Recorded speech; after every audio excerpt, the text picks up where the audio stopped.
দেখো বন্ধুরা, আজকে আমি রান্না করে দেখাবো তোমাদের বর্ধমান কচুর পাতা। এই যে বর্ধমান কচুর পাতা, এই যে পাতাগুলো, এটা মান কচু না, এটা বর্ধমান কচুর পাতা।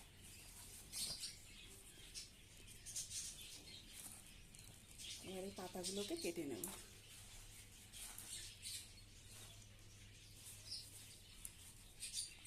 এই যে আমি কেটে নিয়েছি পাতাগুলোকে। এবার এগুলোকে রান্না করব। দিয়ে দেবো কড়াইতে জল।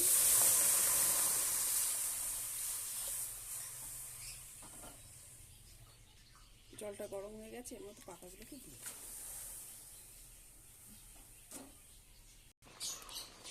এটা আমার সিদ্ধ হয়ে গেছে, এবার এটাকে নামিয়ে নেব। এবারে দিয়ে দেবো কড়াইতে তেল,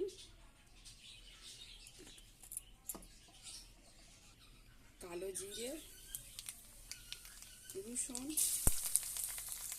রসুনটা একটু ভাজা ভাজা হয়ে গেছে। এবার দিয়ে দেবো কাঁচা লঙ্কা। এটা আমাদের ভাজা হয়ে গেছে। এবার সিদ্ধ করতে জল ঝরতে দিয়েছিলাম, এটাকে দিয়ে দেবো। এবারে দিয়ে দেবো লবণ, হলুদ। এটা আমাদের হয়ে গেছে, এবার এটাকে নামিয়ে নেব।